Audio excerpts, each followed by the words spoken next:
In this video, I will solve the 2025 prelims paper exactly how I solved it in the exam hall. You will get to know my raw thoughts, silly mistakes, all logical tricks and hacks that I used to score 125 marks in this paper. तो आपको मेरे साथ exam hall में बैठकर live paper solve करने का experience मिलेगा, जिससे आपको ये पता चलेगा कि जो लोग कट ऑफ से 30 प्लस मार्क्स ऊपर लाते हैं, उनके दिमाग में क्या थॉट्स आते हैं और कहाँ वो भी गलती कर देते हैं और ओवर थिंकिंग में फंस जाते हैं। ये इस वीडियो का थर्ड पार्ट है, तो अगर आपने फर्स्ट और सेकंड पार्ट नहीं देखा हुआ है तो डिस्क्रिप्शन में लिंक है, पहले वो देख लो। और अगर आपने चैनल को सब्सक्राइब नहीं किया हुआ है तो इस चैनल को अभी सब्सक्राइब कर लो, और अगर पसंद आए वीडियो तो लाइक ज़रूर करके जाना।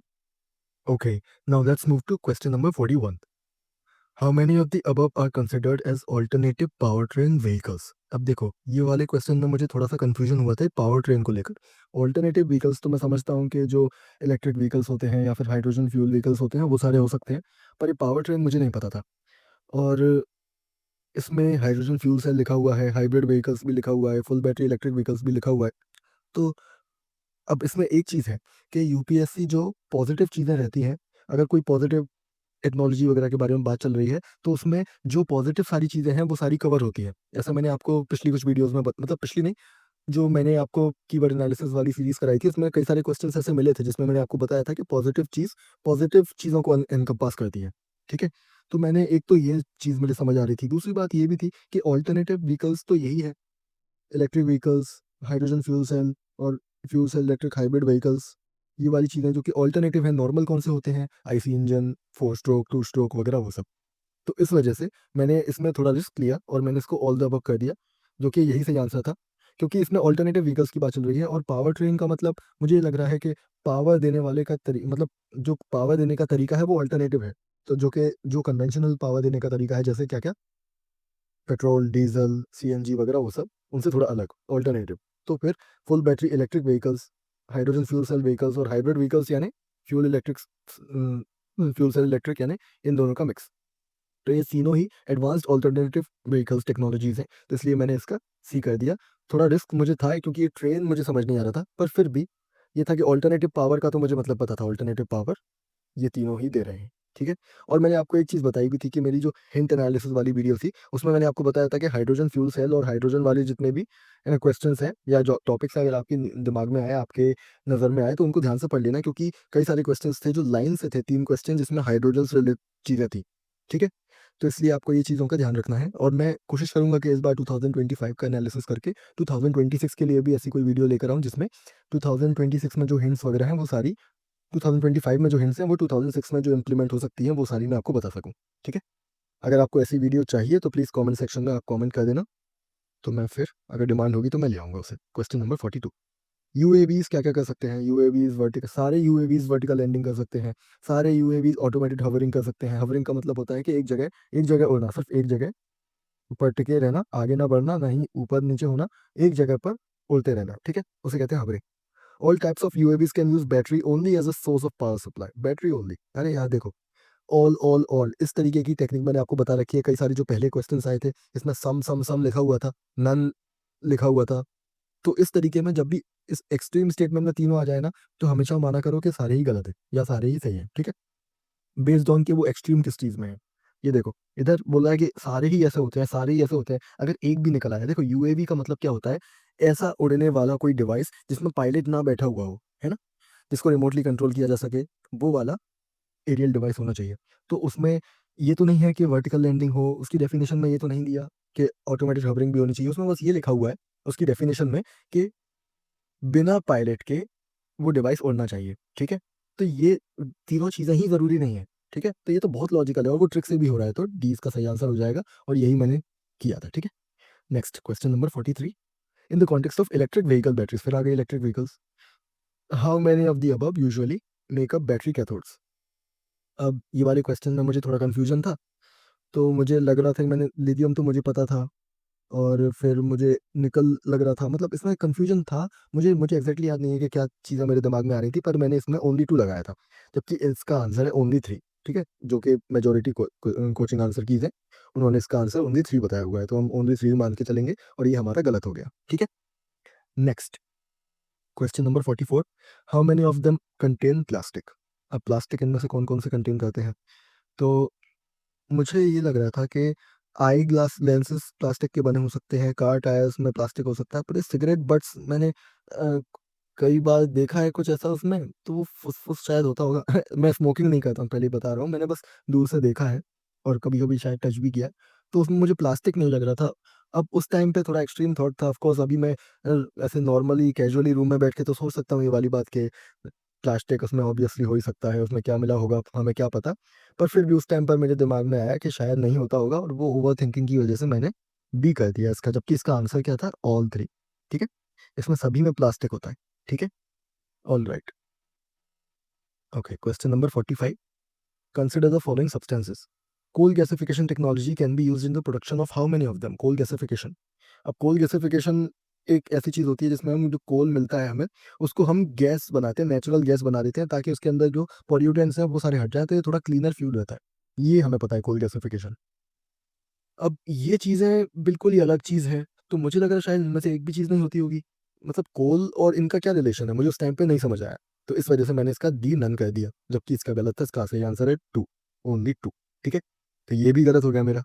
ऑल राइट, ठीक है। What is the common characteristic of the chemical substances generally known as CL20, HMX and LLM105, which are sometimes talked about in the media। ठीक है, अब देखो ये वाले क्वेश्चन में मुझे थोड़ा सा क्लू कम था, मतलब ये तो मैंने कभी सुना ही नहीं था, पर मैं इसमें आपको रिस्क लेने वाला था। तो मैंने क्या सोचा कि ऐसा होता है कि जैसे वो है LBM और GSLV, इन सब के जो भी सॉलिड फ्यूल वगैरह होते हैं, ऐसे होते हैं कि C25, S120 और L100, इस तरीके से इनके फ्यूल के टैंक रहते हैं। तो मुझे लगा शायद CL20 है, LLM105, तो कुछ वैसा ही होगा।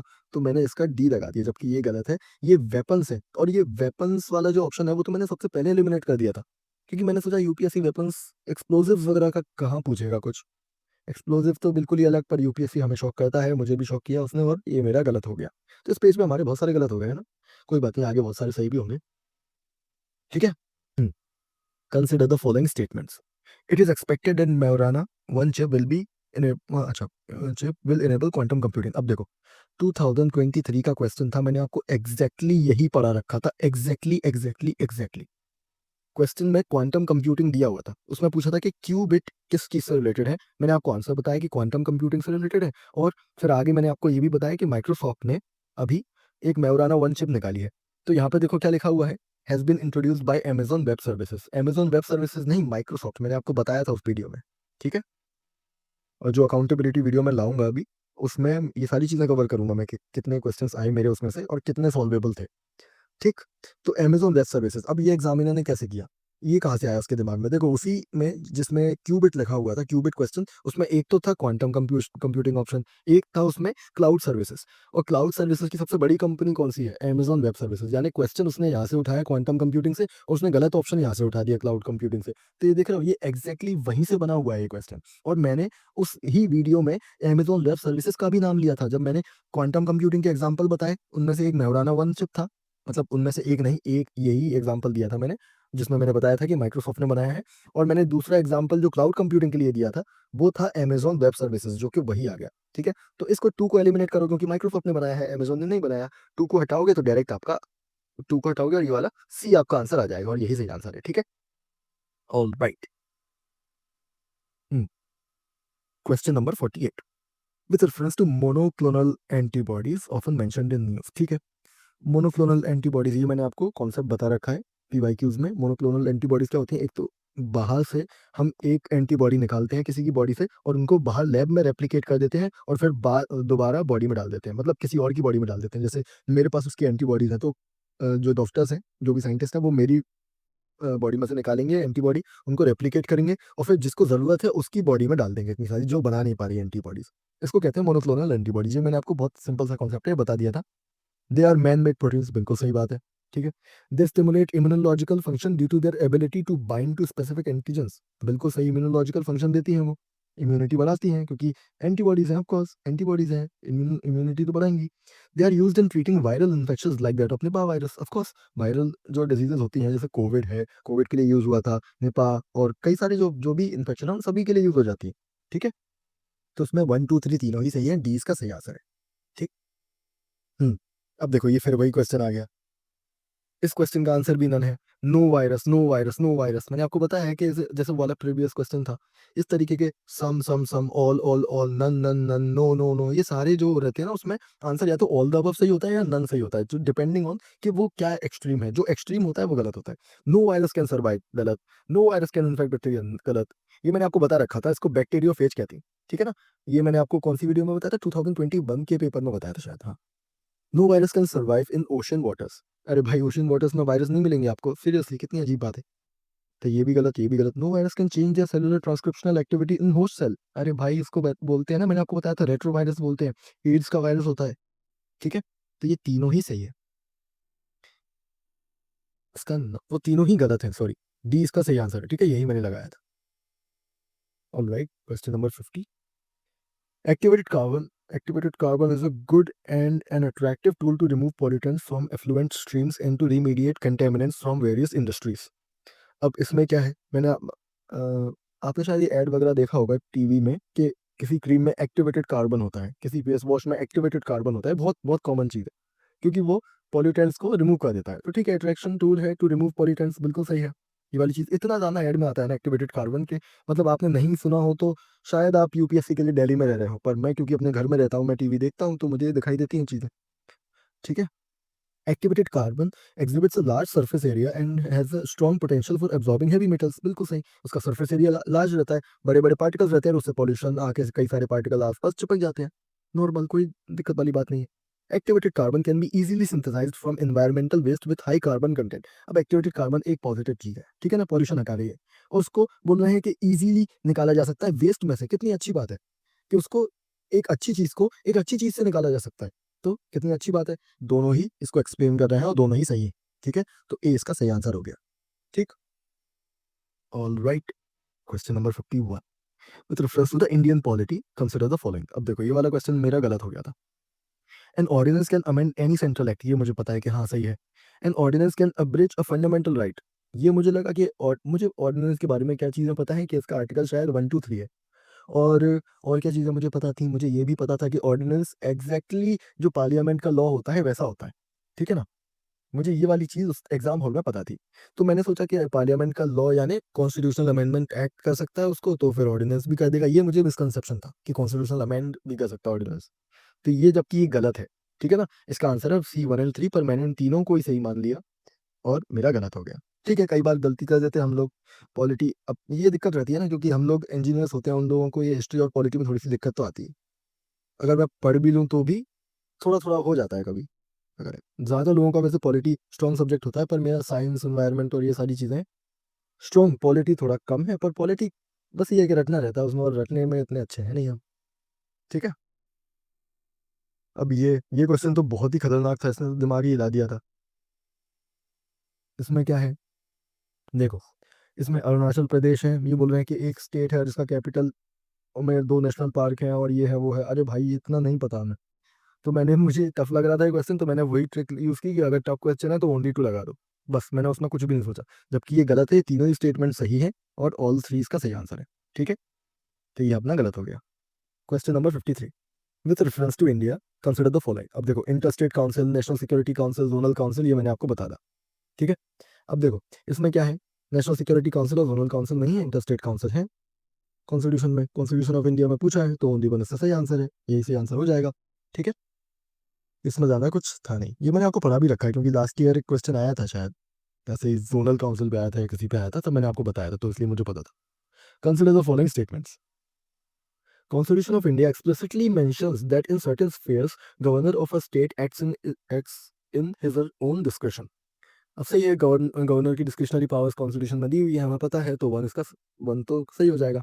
President of India can of his her own reserve a bill passed by state legislature of his her consideration without it being forwarded by governor. आपने कभी सुना है कि गवर्नर ने कोई बिल फॉरवर्ड ना किया हो और प्रेसिडेंट ने अपने आप ही लपक लिया हो? ऐसा कभी नहीं होता, ठीक है। गवर्नर ही एजेंट है। प्रेसिडेंट शायद ये बोल सकता है कि गवर्नर को कि सर आप प्लीज ये बिल को मुझे फॉरवर्ड कर दीजिए, पर वो डायरेक्टली गवर्नर के पर आए बिना वो ऐसे थोड़ा नहीं हो सकता, ठीक है। तो इसका आंसर हो जाएगा ए। तो ये सिंपल पॉलिटी का क्वेश्चन है, ये हो गया। फिर नेक्स्ट, अब देखो ये तो सिंपल क्वेश्चन है, सेपरेशन ऑफ जुडिशरी आर्टिकल 50 है।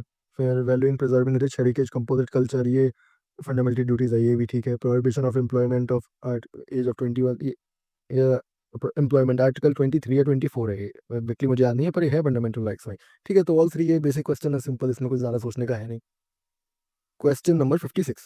With reference to the Constitution of India, if an area is a state in is declared sorry. With reference to the Constitution of India, if an area in a state is declared as scheduled area under the fifth schedule, तो क्या होगा? The state government loses its executive power in such area and local body becomes assumes total administration। भाई ऐसा बिल्कुल भी नहीं होता, state की पावर रहती है, बस ये रहता है कि एक तो ये जो लोकल बॉडी है उसको उसको स्टेट को कंसल्ट करना होगा, और साथ में जो कुछ लॉज वगैरह होंगे स्पेशल टाइप के, वो ये लोकल बॉडी पास करेगी साथ में। ठीक है, स्टेट का कोई भी लॉ होगा, तो ऐसा नहीं कि टोटल एडमिनिस्ट्रेशन, बिल्कुल भी नहीं है, तो गलत हो गया। The union government can take over the total administration of such areas under certain circumstances on the recommendation of the governor. हाँ, अगर कोई परेशानी आती है, अगर स्टेट इतना ठीक से नहीं कर रही होती है, तो under certain circumstances union government take over ले सकती है उन एरियाज का। ठीक है ना? ओके, सो इसका सेकंड इसका सही हो गया, ये लक्ष्मीकांत में दिया हुआ है, इतना कुछ बड़ी कुछ सोचने वाली बात नहीं है उसमें। Question number 57। National automotive board, the coir board and the national centre for trade and information. तो नेशनल ऑटोमोटिव बोर्ड, अब ऑटोमोटिव बोर्ड ये कॉमर्स एंड इंडस्ट्रीज में नहीं आएगा, क्योंकि कॉमर्स एंड इंडस्ट्री बहुत वाइड मिनिस्ट्री है। ठीक है, ये जो इस टाइप की जो बॉडीज रहती हैं, जो कि जैसे ऑटोमोबाइल और स्टील वगैरह, ये सारी चीजें, ये सब हैवी इंडस्ट्रीज है। ठीक है ना, तो ये हैवी इंडस्ट्रीज में आता है, तो वन गलत हो गया। ठीक है, कॉयर बोर्ड भी गलत हो गया, क्योंकि कॉयर होता है क्या, जो कोकोनट का जो हस्क होता है, कोकोनट के जो फाइबर्स होते हैं आगे लगे रहते हैं, वो सब उसको कॉयर बोलते हैं, तो हेवी इंडस्ट्रीज में तो बिल्कुल नहीं आएगा, टू भी गलत। National centre for trade information, ये एमएसएमई में क्यों आएगा भाई? ट्रेड इन्फॉर्मेशन सिर्फ एमएसएमई को जरूरत थोड़ी पड़ती है, और तो कॉर्पोरेट्स को भी पड़ती है। ठीक है, तो ये तीनों ही गलत है, इसका आंसर हो जाएगा नन। ठीक है, तो ये हमारा सही हो गया। फिर लिस्ट दी हुई है, सब्जेक्ट दिया हुआ है, ये पहले भी 2024 में भी आ चुका है इस टाइप का question. List one union list in the seven schedule. ठीक है, क्या है ये? For a constitutional amendment with respect to which of the above ratification by legislature of not less than one half of the states is required। अच्छा, तो इसमें क्या है? देखो, ये वाला जो था, इसमें ये पूछ रहे हैं कि किन किन सब्जेक्ट्स में इसमें क्या क्या चीजें हैं जिसमें आपको स्टेट से लेना पड़ेगा कंसेंट। ठीक है, तो लिस्ट वन यूनियन लिस्ट। ठीक, लिस्ट वन यूनियन लिस्ट, क्योंकि ये सेवन शेड्यूल है, सेवन शेड्यूल में जो भी आइटम्स है वो सारे लेने पड़ेंगे, ये मुझे पता था। ठीक है, फिर extent of the executive power of a state, extent of the executive power of the state. हाँ ठीक है, अगर आपने एग्जीक्यूटिव पावर बढ़ा दी जो कि स्टेट तक पहुंच गई, तो फिर क्या होगा? तो ये भी सही है। ठीक है, condition of the governors office, अब ये चीज मैंने क्या कंफ्यूज हो गया मैंने गवर्नर की पावर्स कर ली, अब कंडीशंस ऑफ गवर्नर्स ऑफिस की जगह मैंने गवर्नर की पावर कर ली। अब गवर्नर की पावर अगर आप बढ़ाओगे तो स्टेट से आपको देना पड़ेगा, पर कंडीशन ऑफ गवर्नर्स ऑफिस, ये वाली चीजें एलिजिबिलिटी वगैरह इन सब के लिए नहीं करना पड़ता, तो मैंने जल्दबाजी में ऑल थ्री कर दिया, जबकि इसका आंसर था क्या? ए, 1 and 2। ठीक है, तो ये हमारा गलत हो गया। Question number 59 with reference to Indian polity. ठीक है, the governor of a state is not answerable to any court for the exercise and performance of the powers and duties of his her office. ठीक है, हमें पता है कि इनको liberties दी हुई हैं कॉन्स्टिट्यूशन ने, कि गवर्नर जो अपने पावर के एक्सरसाइज करता है उसमें उनको कन्वर्ट नहीं किया जा सकता। ठीक है, वन सही है। No criminal proceedings shall be instituted और continued against the governor during his term, बिल्कुल सही, इनको क्रिमिनल इम्यूनिटी मिलती है। हाँ, members of the state legislature are not liable to any proceeding in any court in respect of anything said within the house। ये तो basic है, parliament में कुछ भी कहोगे तो उसमें कोर्ट इंटरफेयर नहीं करेगा, और कोर्ट में जो भी कहोगे उसमें पार्लियामेंट इंटरफेयर नहीं करेगा। पार्लियामेंट और स्टेट लेजिस्लेचर सबकी बात हो रही है, तो 1 2 3 तीनों सही है, डी इसका सही आंसर हो जाएगा। बेसिक पॉलिटी ये हमने ठीक कर लिया था। ठीक, अब ये क्या है?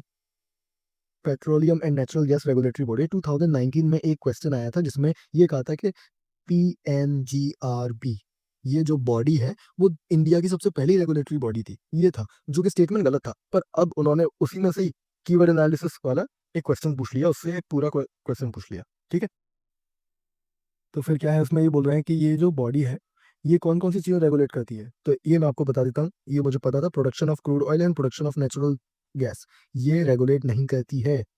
ये रिफाइनिंग, स्टोरेज, डिस्ट्रीब्यूशन करती है, मार्केटिंग करती है, पर प्रोडक्शन नहीं करती है, प्रोडक्शन वाली अलग बॉडीज है। ठीक है, तो ये वन और ये फोर गलत हो जाएंगे, इसका आंसर है ओनली 2। ठीक है, ऑल राइट।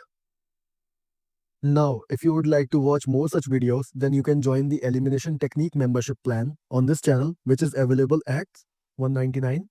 यहाँ पर आपको 2023, 24, 25 के एग्जाम हॉल एक्सपीरियंस वाली वीडियोस का एक्सेस मिल जाएगा, जिसमें मैंने अपनी सभी एलिमिनेशन टेक्निक्स बता रखी हैं। और अगर आप 399 वाली मेंबरशिप लेते हो, यानी PYQ knowledge plus tricks, then आपको एग्जाम हॉल वीडियोस के साथ साथ PYQ एनालिसिस वाली सीरीज का भी एक्सेस मिल जाएगा, जिसमें आपको शॉर्ट 30+ मार्क्स मिल रहे थे इन प्रीलिम्स 2025।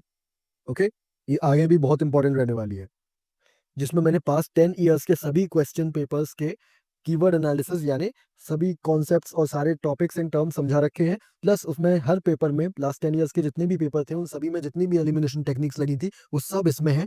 तो आपको ये बहुत बेनिफिट करने वाला है। 2025 में जिन लोगों ने इस सीरीज का यूज करके पेपर दिया था, उन लोगों को 30+ मार्क्स मिले हैं। तो अगर आप एक एज लेना चाहते हो, तो बिल्कुल आप इसको सब्सक्राइब कर सकते हो, इसको मेंबरशिप ले सकते हो।